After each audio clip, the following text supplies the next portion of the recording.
अस्सलामु अलैकुम वरहमतुल्लाह अलैहि वबरकातहू। उम्मीद है आप सब खैरियत से होंगे। आज की इस वीडियो में हम सुलह हुदैबिया के मौके पर पेश आने वाले कुछ वाक़यात के बारे में जानेंगे। ज़रूर इस वीडियो को आखिर तक देखिएगा। इसके साथ साथ ये भी बताते चलें कि हमने पूरी कोशिश की है कि आपको ऑथेंटिक वाक़यात बताएं, लेकिन अगर आपको कोई बात ठीक नहीं लगती तो कमेंट सेक्शन में ज़रूर इस्लाह करें। 6 हिजरी ज़िलक़द में 1400 सहाबाए कराम रज़ी अल्लाह ताला अन्हम के साथ रसूल सल्लल्लाहु अलैहि वसल्लम उम्रे की अदायगी और खाना काबा की ज़ियारत के इरादे से रवाना हुए।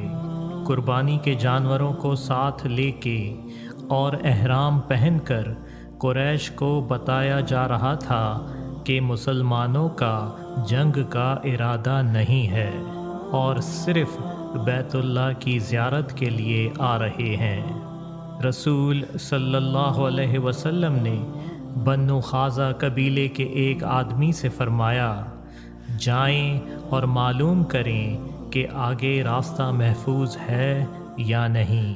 खुज़ई आदमी ने बताया, कुरैश मुसलमानों को मक्का में दाखिल होने से रोकने के लिए लश्कर तैयार कर रहे हैं। ये ख़बर सुनने के बाद आप सल्लल्लाहु अलैहि वसल्लम ने सहाबा रज़ी अल्लाह ताला अन्हम से मशवरा तलब किया। हज़रत अबू बकर सिद्दीक़ रज़ी अल्लाह ताला अन्हु ने अर्ज़ किया, या रसूल अल्लाह, आप खाना काबा की ज़ियारत के लिए निकले हैं, किसी को कत्ल करना या जंग करने का इरादा नहीं है, लिहाजा आप आगे बढ़ें। जो हमें मक्का में दाखिल होने से रोकने की कोशिश करेगा तो हम इससे लड़ेंगे। इस राय को मानते हुए आप सल्लल्लाहु अलैहि वसल्लम ने सहाबाए कराम रज़ी अल्लाह ताला अन्हम से फरमाया, मफ़हूम कुछ ये है, अल्लाह का नाम लेकर आगे बढ़ें। जिस पर कुरैश के सरदार गुस्से में आ गए और कसम खा ली कि आप सल्लल्लाहु अलैहि वसल्लम को हरगिज़ ज़बरदस्ती मक्का में दाखिल नहीं होने देंगे। और ये फ़ैसला भी कुरैश के लिए मुश्किल था, क्योंकि अरब में कुरैश मक्का की हिफाजत करने वाला और निगरान समझे जाते थे। हर उस शख्स के लिए एक अच्छे मेज़बान थे जो मक्का आना चाहे और मक्का के तक़द्दुस का एहतराम करता हो। इसलिए कुरैश को कोई हक़ नहीं था कि रसूल सल्लल्लाहु अलैहि वसल्लम और सहाबाए कराम रज़ी अल्लाह ताला अन्हम को मक्का में दाखिल होने से रोकें, और इसलिए भी कि मुसलमान अपने साथ कुछ भी जंगी सामान नहीं लाए थे। कुरैश का गुस्सा इतना शदीद था कि उन्हें इसकी भी फ़िक्र नहीं थी कि अरब के दूसरे कबीले क्या सोचेंगे, बल्कि सिर्फ़ मुसलमानों को उम्रे की अदायगी से रोकना चाहते थे।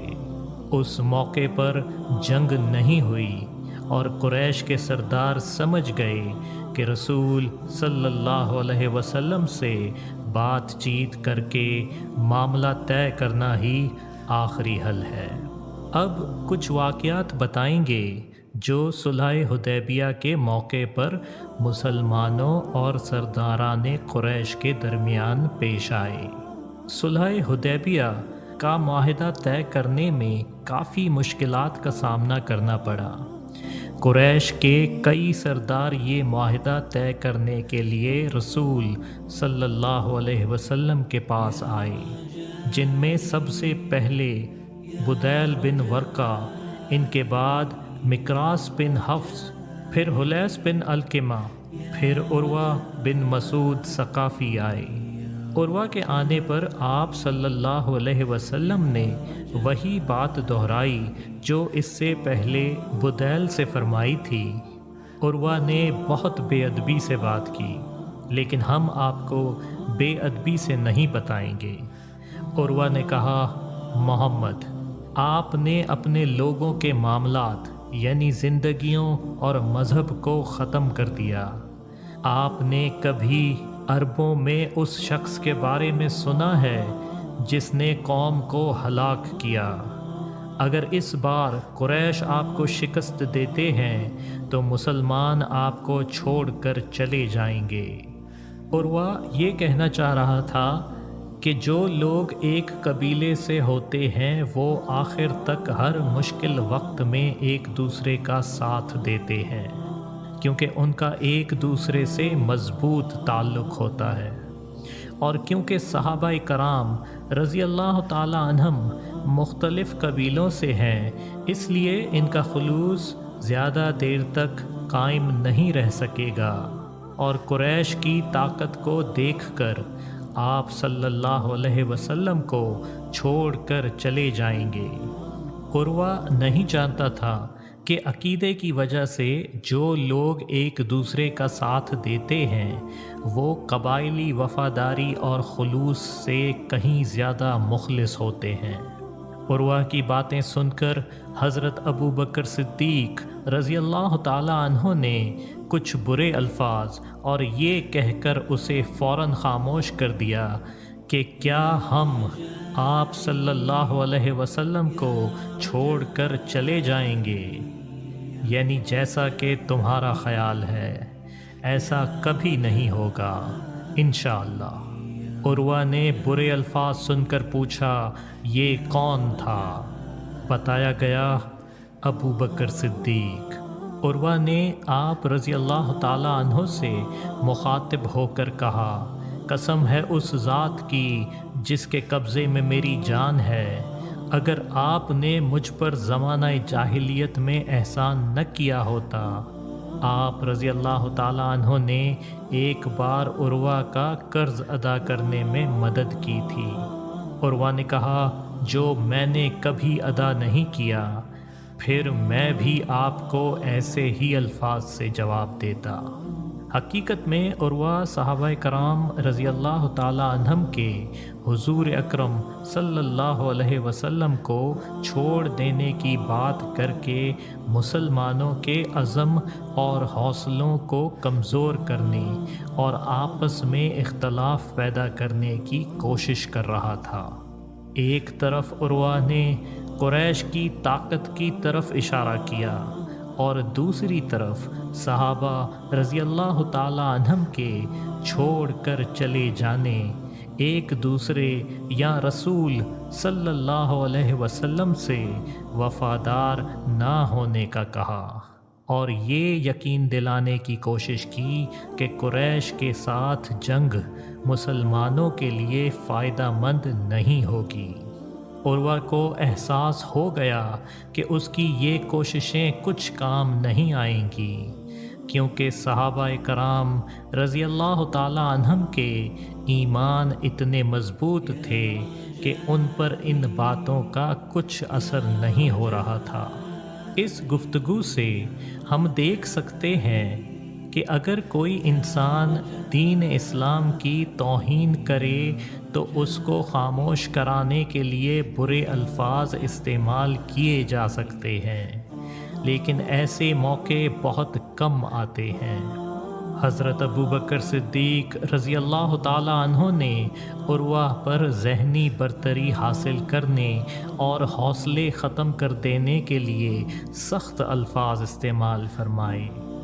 اس بارے میں اللہ تعالیٰ سورہ آل عمران آیت 139 میں فرماتے ہیں مسلمانوں تم نہ تو کمزور پڑو اور نہ غمگین رہو، اگر تم واقعی مومن رہو تو تم ہی سر بلند ہوگے۔ آئیے اب جانتے ہیں صلح حدیبیہ کے لیے حضرت ابو بکر صدیق رضی اللہ تعالی عنہ نے کیا رائے دی۔ قریش کی طرف سے آنے والے آخری سردار سہیل بن عمر تھے، جنہوں نے حدیبیہ کے مقام پر رسول صلی اللہ علیہ وسلم کے ساتھ معاہدہ طے کیا۔ بظاہر یہ معاہدہ قریش کے سرداروں کے لیے فائدہ مند لگ رہا تھا، کیونکہ اس وعدے کے مطابق مسلمانوں کو اس سال عمرے کیے بغیر واپس جانا تھا۔ لیکن اگلے سال عمرے کے لیے آ سکتے تھے۔ معاہدے میں ایک بات یہ طے کی گئی تھی کہ اگر کوئی مسلمان مکہ چھوڑ کر مدینہ جائے گا تو رسول صلی اللہ علیہ وسلم پر لازم ہوگا کہ اسے مدینہ میں داخل نہ ہونے دیں۔ دوسری طرف اگر کوئی مشرک مدینہ چھوڑ کر مکہ کی طرف ہجرت کرنا چاہے گا تو سرداران قریش اس کا استقبال کرنے اور اپنے ساتھ واپس شامل کرنے کا حق رکھتے ہوں گے۔ یقیناً ان شرائط سے مسلمانوں کے ساتھ انصاف نہیں کیا جا رہا تھا، لیکن انجام کے اعتبار سے صلح حدیبیہ مسلمانوں کے لیے فائدہ مند اور قریش کے رہنماؤں کے لیے نقصان دہ ثابت ہوا تھا۔ اس عہد نامے میں طے کی گئی شرائط کی وجہ سے کچھ مسلمانوں نے شروع میں اس کی مخالفت کی۔ ایسے ہی ایک مسلمان حضرت عمر بن خطاب رضی اللہ تعالیٰ عنہ تھے۔ روایتوں میں لکھا گیا ہے کہ حضرت عمر عہد نامے سے متعلق کچھ اعتراض لے کر رسول صلی اللہ علیہ وسلم کی خدمت میں حاضر ہوئے اور عرض کیا، کیا آپ اللہ کے رسول نہیں ہیں؟ آپ صلی اللہ علیہ وسلم نے فرمایا، کیوں نہیں؟ پھر عرض کیا، کیا ہم مسلمان نہیں ہیں؟ آپ صلی اللہ علیہ وسلم نے فرمایا، کیوں نہیں؟ عرض کیا، کیا یہ مشرک نہیں ہے؟ آپ صلی اللہ علیہ وسلم نے فرمایا، کیوں نہیں؟ عمر رضی اللہ تعالیٰ عنہ نے فرمایا، تو پھر ہمیں ہمارے دین کے معاملے میں کیوں رسوائی کا سامنا کرنا پڑ رہا ہے؟ اس گفتگو کو ختم کرنے اور یہ ثابت کرنے کے لیے کہ آپ رضی اللہ تعالیٰ عنہ اپنی رائے میں صحیح نہیں تھے، آپ صلی اللہ علیہ وسلم نے فرمایا، جس کا مفہوم کچھ یہ بنتا ہے، بے شک میں اللہ کا رسول ہوں اور میں اس کی نافرمانی نہیں کر سکتا۔ دوسری روایت کے مطابق آپ صلی اللہ علیہ وسلم نے فرمایا، جس کا مفہوم یہ بنتا ہے، میں اللہ کا بندہ اور اس کا رسول ہوں، میں ہرگز اللہ کے حکم کی نافرمانی نہیں کروں گا اور اللہ تعالیٰ بھی مجھے کبھی ضائع نہیں کریں گے۔ حقیقت میں حضرت عمر رضی اللہ تعالیٰ عنہ کا مقصد اعتراض کرنا نہیں تھا۔ آپ رضی اللہ تعالیٰ عنہ صرف ایک ایسی بات کے بارے میں وضاحت طلب کرنا چاہتے تھے جو بظاہر سمجھ میں نہیں آ رہی تھی، جیسے عہد نامے کے پیچھے چھپی ہوئی اللہ تعالیٰ کی حکمتیں۔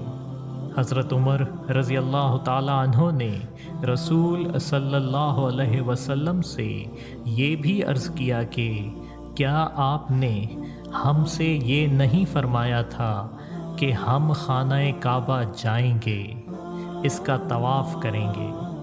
آپ صلی اللہ علیہ وسلم نے فرمایا، مفہوم کچھ یہ ہے، کیوں نہیں؟ لیکن کیا میں نے یہ کہا تھا کہ اسی سال یہ ہوگا؟ حضرت عمر رضی اللہ تعالیٰ عنہ نے یہ سوال دو وجہ سے کیا۔ ایک کہ آپ رضی اللہ تعالیٰ عنہ صلح حدیبیہ پر راضی ہونے کی حکمت کو نہیں سمجھتے تھے اور یہ خیال برداشت نہیں کر سکتے تھے کہ رسول صلی اللہ علیہ وسلم اور مسلمان مشرکین سے ذلت کو قبول کریں، اس لیے آپ رضی اللہ تعالیٰ عنہ کی فکر سب مسلمانوں کی خیر و عافیت کے لیے تھی۔ پھر حضرت عمر رضی اللہ تعالیٰ عنہ حضرت ابوبکر صدیق رضی اللہ تعالیٰ عنہ کے پاس گئے، یہی سوال کیے جو رسول صلی اللہ علیہ وسلم سے عرض کیے تھے، اور سیدنا حضرت ابوبکر صدیق نے بھی وہی جواب عرض کیا جو رسول صلی اللہ علیہ وسلم نے کہے تھے۔ حضرت ابوبکر رضی اللہ تعالیٰ عنہ جانتے تھے کہ عمر رضی اللہ تعالیٰ عنہ مخلص ہیں، اس لیے آپ رضی اللہ تعالیٰ عنہ کو اچھی نصیحت کی اور فرمایا کہ रसूल सल्लल्लाहु अलैहि वसल्लम के हुक्म पर अमल करें, क्योंकि मैं इस बात की गवाही देता हूँ कि आप सल्लल्लाहु अलैहि वसल्लम अल्लाह के रसूल हैं। आप सल्लल्लाहु अलैहि वसल्लम जिसका हुक्म देते हैं वो हक है। रसूल सल्लल्लाहु अलैहि वसल्लम अल्लाह के हुक्म के ख़िलाफ़ हरगिज़ कुछ नहीं करेंगे और अल्लाह ताला अपने रसूल सल्लल्लाहु अलैहि वसल्लम को कभी ज़ाया नहीं करेंगे। हज़रत अबू बकर सिद्दीक़ रज़ी अल्लाह ताला अन्हो ने बिल्कुल वही जवाब दिए जो रसूल सल्लल्लाहु अलैहि वसल्लम ने हज़रत उमर रज़ी अल्लाह ताला अन्हो से कहे थे। ये बात हज़रत अबू बकर सिद्दीक़ रज़ी अल्लाह ताला अन्हो के बेहतरीन ईमान, इल्म और समझदारी को ज़ाहिर करता है। हज़रत उमर सुलह हुदैबिया के पीछे छुपी हिकमतों को नहीं समझ सके, जबकि हज़रत अबू बकर सिद्दीक़ रज़ी अल्लाह ताला अन्हो इन हिकमतों को खूब से समझते थे और अगर मसलिहतों को नहीं भी जानते, लेकिन हज़रत अबू बकर सिद्दीक़ रज़ी अल्लाह ताला अन्हो ये जानते थे कि सब मुसलमानों के लिए ज़िंदगी गुजारने का सबसे अच्छा और वाहिद तरीक़ा अल्लाह ताला की ज़ात पर भरोसा करना और रसूल सल्लल्लाहु अलैहि वसल्लम की बताई हुई बातों पर अमल करना है, क्योंकि रसूल सल्लल्लाहु अलैहि वसल्लम अपनी ख्वाहिश से कुछ नहीं अर्ज़ करते और सिर्फ़ उन्हीं बातों का हुक्म देते हैं जिसकी आप सल्लल्लाहु अलैहि वसल्लम को वही की जाती है। सुलह हुदैबिया बज़ाहिर मुसलमानों के हक़ में नहीं था, लेकिन आखिर में मुसलमानों और दीन इस्लाम के लिए एक अज़ीम फ़तह का बाइस बना। बाद में एक मौके पर हज़रत अबू बकर सिद्दीक़ रज़ी अल्लाह ताला अन्हो फरमाते हैं, इस्लाम की पूरी तारीख़ में हुदैबिया की फ़तह से बड़ी कोई फ़तह नहीं हुई। हमें यहाँ गौर करना चाहिए कि आप रज़ी अल्लाह ताला अन्हो ने सुलह हुदैबिया के लिए अहद नामे के लफ्ज़ की जगह फ़तह का लफ्ज़ इस्तेमाल किया। आप रज़ी अल्लाह ताला अन्हो ने फरमाया, जिस दिन सुलह हुदैबिया के माहिदे पर दस्तखत किए जा रहे थे, लोग नहीं जानते थे कि रसूल सल्लल्लाहु अलैहि वसल्लम और अल्लाह ताला के दरमियान क्या मामलात हैं।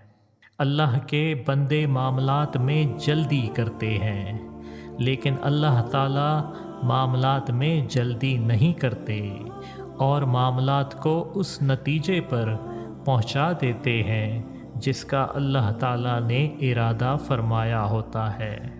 हिज्जतुल विदा के मौके पर मैंने सुहेल बिन अम्र जो हुदैबिया में रसूल सल्लल्लाहु अलैहि वसल्लम से मुआहिदा करने आए थे को देखा कि कुर्बानी के जानवरों को ज़िबाह करने के लिए ख़ास की गई जगह के पास खड़े हैं और रसूल सल्लल्लाहु अलैहि वसल्लम को कुर्बानी के जानवर दे रहे हैं और आप सल्लल्लाहु अलैहि वसल्लम उन जानवरों को अपने हाथों से ज़िबाह कर रहे हैं। इसके बाद आप सल्लल्लाहु अलैहि वसल्लम ने हजाम को बुलाया और अपने सर के बाल बिल्कुल साफ़ करा दिए। फिर सुहेल रज़ी अल्लाह ताला अन्हो को देखा, वो आप सल्लल्लाहु अलैहि वसल्लम के बालों को उठाकर अपनी आँखों पर रख रहे हैं ताकि इनकी बरकतें हासिल कर सकें। ये हिज्जतुल विदा के मौके पर सुहेल थे। फिर मुझे याद आया कि किस तरह सुलह हुदैबिया के दिन सुहेल ने बिस्मिल्लाहिर्रहमानिर्रहीम लिखने से मना कर दिया था। ये याद करके मैंने अल्लाह ताला की हम्द व सना की और शुक्र अदा किया जिन्होंने सुहेल रज़ी अल्लाह ताला अन्हो को हिदायत अता फरमाई। इसके साथ वीडियो का इख्तिताम करते हैं। اگر آپ کو ویڈیو پسند آئے تو ضرور لائک اور شیئر کریں تاکہ دوسروں تک بھی سیرت صحابہ کرام پہنچے۔ مستقبل میں مزید اصحاب رسول کے بارے میں جاننے کے لیے ہمارا چینل سبسکرائب کریں۔